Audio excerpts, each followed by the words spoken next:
This is Brian with Indie Sports Daily. We're talking with Steve, the owner and promoter. Is that the right term with Warrior Wrestling? Yeah, kind of jack of all trades, owner, promoter, CEO, I don't know, chairman. Awesome, awesome. Well, we're just going to jump right into this. So, tell me about how the promotion got started, because it's not uncommon to see wrestling shows at a school or a high school even, but it is very uncommon for the school to be the wrestling promotion. I think it really comes down to the fact that that's where I work, that's where my career is, and I'm a fan. It's kind of like anytime there's analysis about a new wrestling organization getting on television, the question is always which network has a fan in their executive team. There was a fan in Access TV. That's how New Japan got on. There's a fan in TNT. There's a fan, and that I think is the difference. I run the school. That's my day job, and I'm a fan, and I've studied indie wrestling for forever. And so I just kind of merged the two things. Originally, the promotion was supposed to be completely separate. So I knew in 2017 I was going to start an independent wrestling promotion, and I was going to do it totally away from school. I actually had discussions with a few local towns about renting civic centers and partnering with towns and doing some things. And my buddy Eric, who's my best friend and my right-hand man in Warrior Wrestling, he was the one that said, you got to do it at the school. What are you thinking? First of all, the school has all of the facilities. You've got the arena, you've got the backstage, you've got the locker rooms, you've got the audio video. Second of all, you don't really care about making money off this. And I was like, yeah, not really. He's like, so do it for the school. Everything you make, give back to the school. And all of a sudden, that's a little extra motivating factor for me and for everybody else involved as well. So originally, it was going to be separate from the school. But ultimately, for convenience and for doing good things with the money, it just made more sense for the school and the wrestling organization to be one thing. So tell us about the school. I went there. It was Chicago Heights. Obviously, we're from Indianapolis. I wasn't familiar with the area, and I know what I hear on the media about Chicago, and I was really impressed with what I saw at the school. So tell us about it. Like, is it a private school or? Yep. So we are a private Catholic high school in Chicago Heights, Illinois. And oftentimes people hear private or Catholic and they think, oh, it's a very rich elite school. We serve a very socioeconomically challenged area. So Chicago Heights is an old steel town that not much steel has come back to in the last 40, 50 years. And so of our student population, about 65% of our kids are on some form of financial aid to be able to attend school. And we serve just a vast array of socioeconomic kids from every race, every ethnicity. We're an incredibly diverse school. And so when people think, oh, private school, everybody's rich, it costs a lot to educate a kid, but we get that money from donations, golf outings, sponsorships, a variety of other things. And Warrior Wrestling was one more event we added to that list of things that can generate money and then help a kid be able to go to school here. And the money generated from Warrior Wrestling. I think the last time I was there was in December shooting. I wasn't able to make your February show. You guys announced how much you raised for the school. How much was that last year? Last year, calendar year, I'd have to look. I have to go show by show, but it's varied show to show. Some shows early on, a couple shows kind of broke even, and a couple shows made a ton of money for the school. It really depended on what the draws were and what we did with some of the ticket prices. So we found actually that early on we were grossly undervaluing our ticket prices, both for the shows and for the Fan Fest. And we did that because we wanted people to come to the show. So you know what? $25, you get to meet everybody. Well, Rey Mysterio's autograph was going for $75 for one, and we were doing $25 and you got an autograph and picture with Rey Mysterio and 30 other people. So we found that we were grossly undervaluing what we were selling. So after that, we were able to ratchet up it a little bit. And now, starting after Warrior Wrestling 5, we actually split the wrestling company off into a separate LLC from the school for a couple of different reasons. One is liability. So God forbid somebody ever gets hurt in a wrestling show or something like that. The LLC is a separate company to sue or to fight, not the school. And the other one is for financial protection of the school so that the school is never risking anything if a show tanks. So basically the LLC is separate. That runs production. Show tickets cover production costs, and then the LLC makes a flat donation to the school. So that way the school is never risking anything. So it's a little bit complicated, a little bit inside baseball on the business end of it, but we've learned each show ways to do it better and ways to have everything be more productive for the school, for the fans, for everybody. And from a fan standpoint, and I know a few friends of mine that have gone to your guys' show even before I was able to make it up there. They even when it was like I think $100 at Warrior 6 when I was there. I had a friend go and he was like, "Dude, even at $100, it's worth the ticket price 100%." Yes, and that's what we try to do. We justify if we're gonna make the price very expensive, we're gonna cook you a damn good steak, Yeah, and we're gonna put on incredible wrestling, and the meet and greets alone. That's the thing that blew my mind is I've gone to some of these conventions over the last 3 or 4 years. The cost is just astronomical, and for us, so not only is the cost astronomical, but it's also piecemeal. It's X amount to get in. This guy's Y, this guy's Z, this girl's whatever.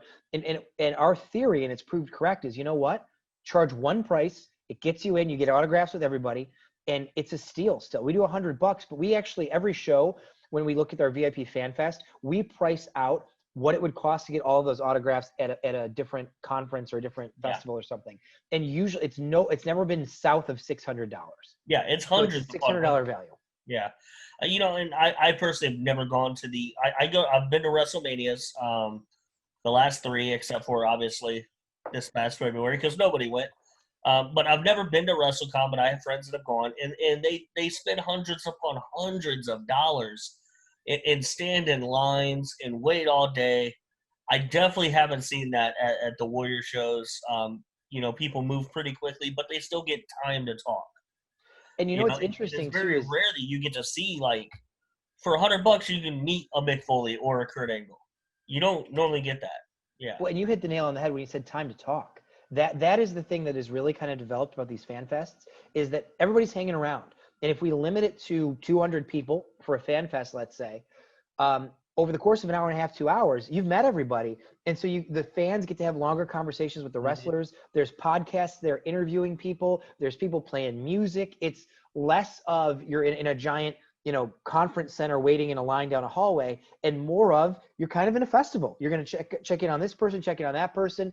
Brian Pillman's making fun of Zach Wentz for something. It's a fun atmosphere. And that has really become probably the most unique part of our shows. Yeah, it's definitely a great part. I know you guys just made the post on Facebook about FanFest photos. I have to send you the ones I have. So I have a few for you. Cool. Now, when you guys got started, you were only running what, like 3 shows a year in like 2018, 2017, 2018? Yeah, so 18 we did May, Labor Day, and that was it. May and Labor Day. And then 19 we did January, May, Labor Day, December. So we did 2, 4. And then in 20 we did February, and then Friday Night Lights in August, and we're doing 3 in September. And the reason we're doing 3 in September is because we do not think we're going to be able to run indoor shows for a long time. We just don't think that's going to be feasible. So the reality is once the weather hits in October, we're done till April or May. And so we sat down, we said, you know what?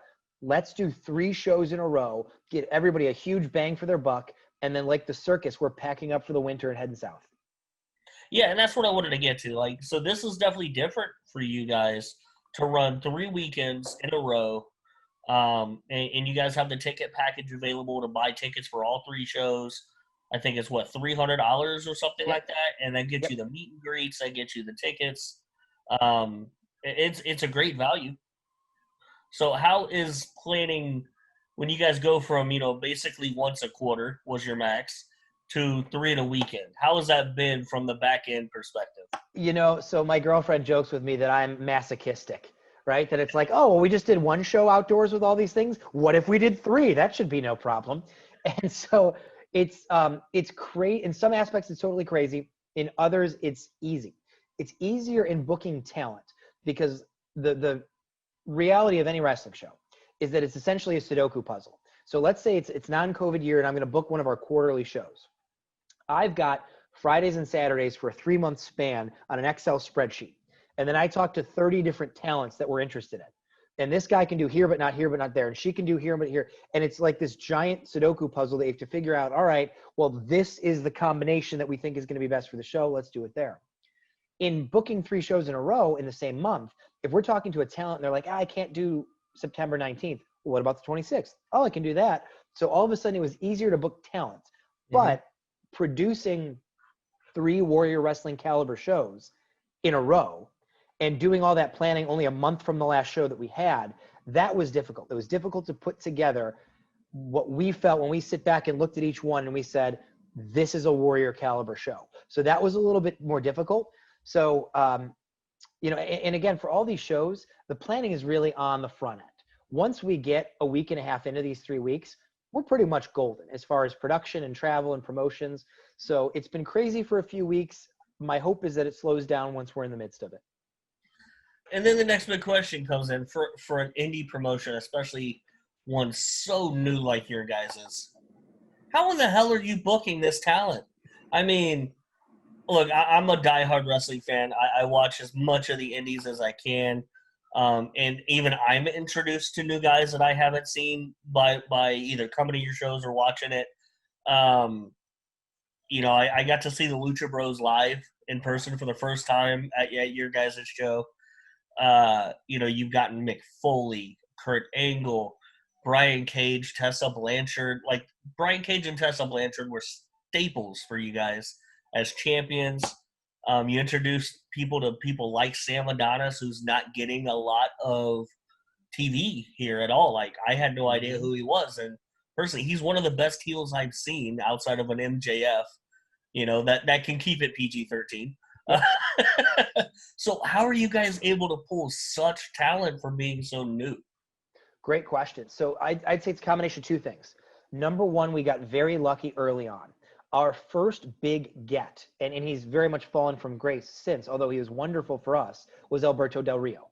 Mm-hmm. And when Del Rio said yes, we happened to get connected to a guy who was working with Alberto and doing his bookings. He said yes. All of a sudden, that opened up a lot of doors. Other guys who weren't responding to our calls yet because we didn't exist yet, we were going to be a new promotion. When we say, well, we've got Del Rio, we've got Swagger, all of a sudden they return some direct messages. They return some emails. They return some calls. So number one, that first show really kicked in the door for us. And then number two, I think, is even more important. And this really I credit my buddy Eric for, because he's the master of this. We treat everybody like $1 million. We don't haggle with people over what their rates are. If we want to work with someone and we can afford their rate, we're going to pay them their rate. And if we can't afford it for that show, we let them know that. We try to work with them on a future show. We do these simple things that it blew our minds that other people didn't do. We feed the talent. Like, in my day job at the school, if we were hosting a conference and other people were coming, we'd have catering. We'd feed people. We'd make sure they're good. We do the same thing in a wrestling show, and the talents are blown away. At other shows, they have to pay for their own food. Nobody provides anything. We do some small things like giveaways. Like on one show, we had pint glasses made with the Warrior logo and gave it to all the talents. It cost us $3 a pint glass, right? You can get this kind of stuff made online, but just as a small thank you gift. The talent was blown away. So I think part of it is treating people well.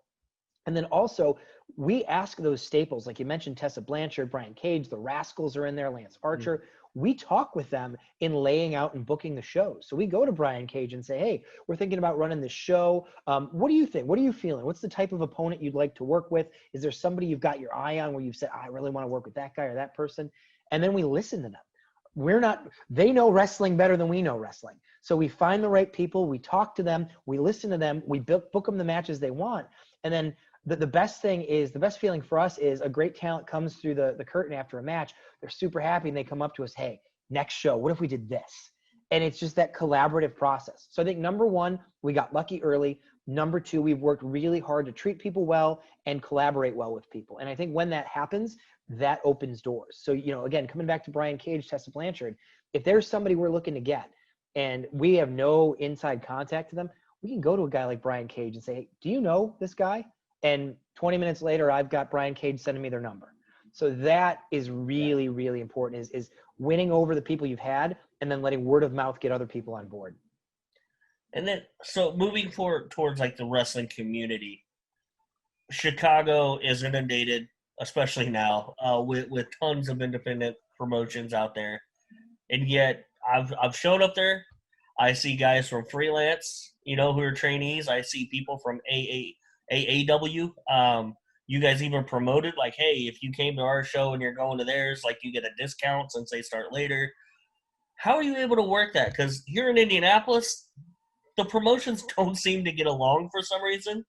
It's something like I personally am working with, trying to, like, come on, guys, be adults. We can work together and make this better.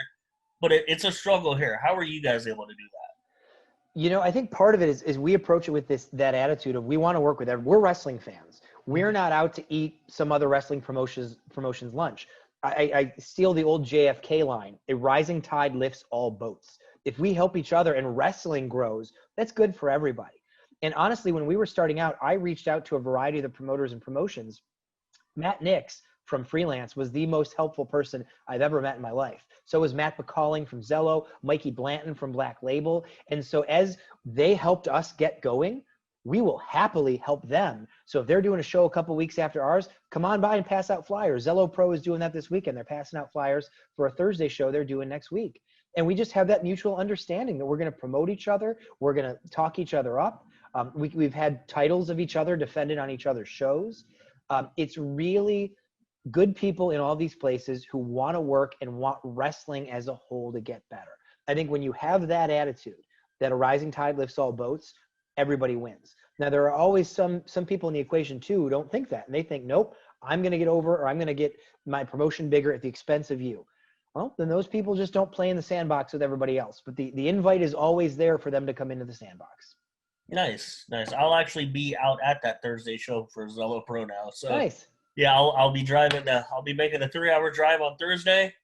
Coming home, I work with a promotion here in Indianapolis called WCWO. I produce promos and a lot of their media. So then I'll be coming home really late that same day. The next day, waking up, helping run that show, and then driving up to you guys on that Saturday. So it'll be a fun weekend for me. It couldn't get any better than that much wrestling. Right. Now, when you're booking guys, you guys get, a mix of, you mentioned Lance Archer. We mentioned Brian Cage. You've also had the Rascals in there. So you're mixing like AEW and Impact Wrestling. Not so much people with WWE that are currently affiliated with them. You did have Kurt Angle, but they're on like separate deals. Do you ever run into issues with those promotions wanting to stifle what you guys do or how you book? Great question. We really have not. The only real limitations we have is if we book someone who's currently a champion. And there's kind of an understanding in wrestling that, hey, if I'm going to send you my world champion, they're not losing on your show. And so that is really the only limitation we've ever had put on us. And honestly, I was surprised early, and now it's just a great part of the scene that the promotions are very, very willing to work with you. AEW is great. Literally, I was, total behind the curtain. I was emailing some COVID test results and protocols to Christopher Daniels and Chris Harrington from AEW last night. Impact is great. Josh Matthews is a huge help over there. New Japan, Rocky Romero is wonderful. So really, it's almost like a bigger version of the local indies. People, for the most part, want to work well together. There might be certain management in companies that have ill will towards other companies, but the boots on the ground, front office workers, the wrestlers, the people who book talent, it's all the industry to get the guys and girls work, and everybody is pretty good about that. And you mentioned working together. I've been around a lot of independent promotions.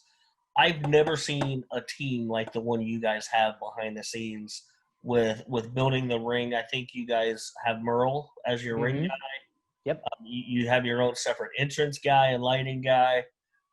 And everybody's got a job and they're doing it well. How were you able to pull all these people together to work like that? You know what? I think it comes from, for 10 years, I ran a sketch and improv comedy company. And that we started as a fun thing, and then we turned into a touring entity. And so I'm used to producing shows. I've been working in the technical side of theater since I was 14 years old. I've been in front of improv and sketch and plays and concerts. I produced concerts in college. So I've always been working in some live event capacity, and some of the key people around me have as well. And so we just have an understanding that we've built over years and years of, what do you need to execute day of a show? How do you divide responsibilities? How do you make sure that everybody gets everything they need done? And that shared responsibility, the most important thing is what's best for the show. And anytime there's issues or egos or problems, it always comes back to what is best for the show and why, and then that's what we do. So I think it comes from live event experience. And honestly, I joke that before I became a wrestling promoter, everything I've done in my life has led to me being a wrestling promoter from all the different activities I've had. So we get very lucky. We have great people again, just like we talked about with the other promotions and the big international companies. You mentioned Merle is incredible in ring. We've used High Spots, and now we're using another group out of Pittsburgh for production. They've been great. Michael Cassidy's our in-house sound guy. We've used Tom Ramitz for lighting. He's fantastic. We just find good people and then let them do their own thing. That's the other thing, is you don't micromanage, right? We're not telling the light guy, well, I'd like more pink lights over there. We tell him, here's Tessa Blanchard, here's her song, do your work, and then let them go nuts. That's the key. Okay. Now, you mentioned improv in performance at the last Warrior Wrestling. I think was that your first appearance in front of the crowd? I think that's the first time I've appeared. I always come out before a show and welcome everybody. Right. I think that's the first time I've appeared in my capacity as booker, general manager character. Yeah. So in your mind, all right, what kind of character? Are you just gonna be you, or are you gonna you looking more for that Vince McMahon crazy walk and I'd hurt myself trying to do that. No, I think I'm just me. I'm just me. I think there was one other one, I think Warrior 4 maybe, where it was the Tessa and Jordan issue, and we had to come out and yell at them and separate them or something like that. But I'm not looking to do those things. I literally will only do it if we're like, well, the only way to advance the story is for some authority figure to come out and say something here. All right, Steve will go out and do a thing. Yeah. So I'm really not looking to be part of the show unless, as we lay the show out, we're like, well, crap, somebody's got to go over and change this match when this happens. All right, here I go. Now, you came out during Frank the Clown being in the ring. How terrible of a person is that guy? God, nobody likes him. He is the dirt worst. Yes. I don't know. You will notice in the next couple of days, if you haven't seen already, that Frank is not booked on Warrior Wrestling Stadium Series Night 1. And Frank is not happy about that, as he's been saying all over Twitter and Instagram. And he is now threatening to buy up all the ad space on Fight TV. So we'll see what happens with that. But Frank is the dirt worst. So you guys will probably have a sellout then because he's not there. Yeah. Oh, gosh, yeah. Tell everyone. Frank won't be there. Now, with you guys going from, inside a basketball arena, now you're outside at a football field. What kind of challenges are there? Obviously you have the lighting from the stadium. So are there any difficulties there? I saw you guys were definitely pushing for the social distancing. There were a lot of fans spread out everywhere. How is that coming together for you guys still? That part worked really well. So we put out very clear guidelines. So the state of Illinois put out in June, when we got to stage 4, which we got to at the end of June, you could have outdoor seated spectator events that are ticketed. And here's what you need to do it. And we read that cover to cover. It's 6 pages. And that's where we went, we can do a show like this. And so we built the show around all of those guidelines. And we told all the fans up front, literally, I was outside of the gate standing on a box yelling at hundreds of people lined up. We want to have a great time tonight. We want to do this again. Whether or not we do this again depends on you guys. And for the most part, they were phenomenal. They were absolutely phenomenal. So that was not as bad of a challenge as we thought it would be. Excuse me. The crapshoot always is weather. And so for this coming Saturday night, knock on wood, originally it was thunderstorm Saturday night. Now it's a thunderstorm early in the day, clouds and maybe a drizzle Saturday night. We're hoping that storm comes even earlier and we're clear as can be Saturday. So that's where we really roll the dice, is the weather. There's other small things too, like we had to run Ethernet cable and power out to the field to get all of the production stuff powered. But that's all doable. It's just a little bit of a headache. But I'll tell you though, breakdown is much easier because what we did is it's BYO everything. Bring your own lawn chair, bring your own blanket, bring your own snacks, drinks, whatever. You bring it in, you bring it out. All of a sudden, it would take us 2.5 hours to clean the gym after people left, and now the football field takes us 25 minutes to clean. Nice. So there are definitely some advantages to being outside. So now with 3 shows in a row, what can fans expect to see? Like you guys got one Saturday, and then you got one on the 19th and the 26th. This Saturday, who are they seeing? What's the main event? Great question. So we try to lay out each show so that each one was a full Warrior Wrestling show. Because we had originally kicked around ideas of doing tournaments or things like that. And then we didn't want something where it felt like it was only one thing. and only one type of match. Every show should have tag match, women's matches, flying matches, technical matches, etc. So for the first show this weekend, I think the cat is now out of the bag. We had kind of alluded to it and teased about it, but the big main event is Tessa Blanchard defending the Warrior Wrestling Women's Championship against Kylie Rae. And that is a match that we've been building to for 2 years. Tessa semi-main evented Warrior Wrestling 1 with a victory over Santana Garrett. Kylie was supposed to debut on Warrior Wrestling 2, but she was injured. She debuted at Warrior 3. And we've been building to this match for 2 years. They've had a few other matches before. They had a few in Zello. Other than that, they've never crossed paths. And depending on what Tessa's future holds, I don't know if they'll cross paths again. But this match is 2 wrestlers in their absolute prime, and it's going to be pretty incredible. On top of that, we've got the Rascals in action against Chris Bay and Myron Reed and Jordan Oliver. We've got a dream match, Alex Shelley versus TJP, only the second time they've ever faced off. The first time was 2005 in PWG. We've got Tom Lawler returning. We have got Isaias Velasquez and Daga. Thunder Rosa makes her Warrior Wrestling debut. So this Saturday is going to be incredible. And then each show thereafter has some unique talents that are only on that show. So the second show on the 19th, Luchasaurus makes his Warrior Wrestling debut. So does Ty Conti from AEW. Jonathan Gresham returns to take on Alex Shelley in a dream match. Brian Pillman, our champion, is back. The winner of Warhorse versus Janela, which is this Saturday, faces Pillman. Jordan Grace makes a return against Kimber Lee. So a whole lot of returns and great stars there. On the third night, we've got Lance Archer back against Rhino, making his Warrior Wrestling debut. Moose returns. Suicide will be there. The North will be in action. Mike Bennett, Cheeseburger, Joey Janela will return. Brian Cage versus Alex Zane. I mean, each show is unique, so that if you saw all 3, you wouldn't get to the third one and think, oh, well, I saw all these guys last week. No, it's pretty different week to week. Yeah, so it's not like watching a Monday Night Raw or SmackDown where it's like, oh, this match again with Baron Corbin and insert random wrestler for the 3rd time in a row. I know personally I'm a little mad that I'm booked on Saturday and won't be there. Yeah, get out of it. Oh, I wish I could. No, like it's a good paying gig. It's going to be a crazy gig. But yeah, I was seeing that roster and then I saw the Tessa and I'm like, damn it. How am I missing this? So that'll definitely be one that I'll be ordering on Fight. Awesome. Yeah. So where can people new hearing about Warrior Wrestling, where can they find the old stuff at? So everything's up archived on the High Spots Wrestling Network. So if you Google High Spots Wrestling Network, that'll come up. All of our old shows are there. New shows go live on Fight TV and then end up archived on High Spots. You can find all of our stuff on our website at warriorwrestling.net, including tickets, safety info, the inclement weather policy, every match card. It's all up on the website.